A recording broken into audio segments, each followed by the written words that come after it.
Hi, I'm Tatsuya, I'm Amanda. and we're presenting the Genderlect theory. So the main focus of this video revolves around the term genderlect, which suggests that masculine and feminine styles of discourse are best viewed as two distinct cultural dialects. Men are concerned with maintaining their status. They're also working hard to maintain independence and their hierarchy in social aspects. As opposed to women, whose main priority in speech is connection with others and intimacy. So they desire to cultivate a sense that they're in touch, which is a feeling that is crucial to being liked by their peers. This distinction is largely attributed to the different rules that boys and girls are raised by. The key rules that men follow are to communicate, to assert identity, ideas, and their opinions. They use talk to figure out problems and develop a plan, and lastly, speak in ways that affect attention. And the three rules that girls are taught to live by are to use communication to create and maintain relationships, involve others and respond to their ideas, and third, show sensitivity to others in their relationships. The two different terms that Tannen uses to distinguish the conversational styles of men and women are report talk versus rapport talk. Report talk is the rational monologic style of men. It seeks to command attention, convey info, and win disagreements.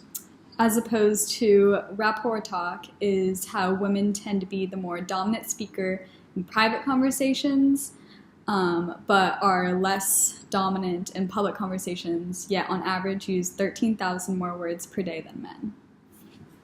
The second difference between report and rapport talk is how men and women tell stories. When men are telling a story, they focus on status. They might tell a story out of proportion to make it sound grander. They have a "can you top this" idea when talking about a story. When they aren't humorous, men try to idolize themselves and as heroes overcoming obstacles. On the other hand, to express community in their stories, women usually don't put themselves as the main character. They usually talk about other people, but if they are the main character, they'll put themselves down to put their accomplishments on an equal playing field as the listener to create a more communal conversation. The third distinction in Genderlect Styles is listening. While listening to a story or explanation, women tend to hold more eye contact, offer head nods, and react with filler words to show that she's being an active listener. She uses more cooperative overlap to show agreement and solidarity with the speaker. Men concerned with status typically will not submit to the "I agree with you" standpoint. Instead, they will try to take control and interrupt the situation. This can cause friction in cross-gender talk. Following listening is how men and women differ in asking questions. Men, for example, when asking questions, will do anything to not whittle down their image of power and self-sufficiency. Questions can hurt a man's pride. If they are asking questions, it can be posed as trying to bring the parties opposite, down and establish their own expertise.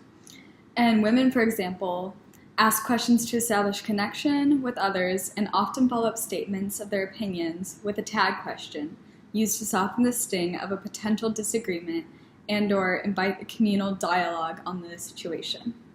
Next is conflict. When dealing with male-female conflict, women try to avoid it at all costs because it seems an apparent threat to connection. Men during conflict will try to assert their dominance. If they're being told what to do, they have an early warning system that's geared to detect signs that they're being told what to do. Want to be physical. The sixth and final major distinction of report and rapport talk is nonverbal communication.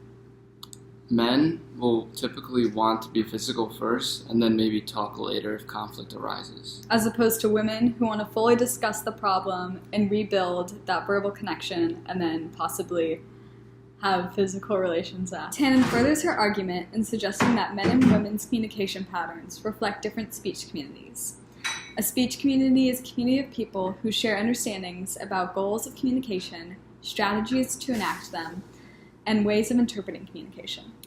It has been discovered that mothers of girls talk more, ask more questions, use longer sentences, and are more likely to verbally acknowledge their daughters' comments, as contrasted to mothers of boys use more directives in telling their boys what to do.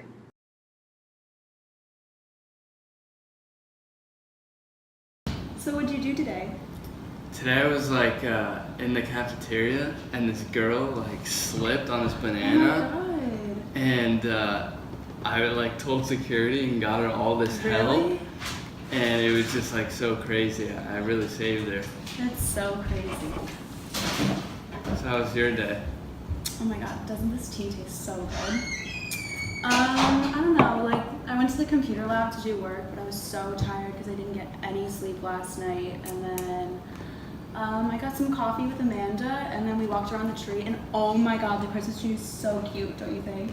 It just gets me in the holiday spirit. And then I got lunch, but I felt so sick because the dining hall food just doesn't sit with my stomach. And then I had class at 3:30 and basically just came home. Wow.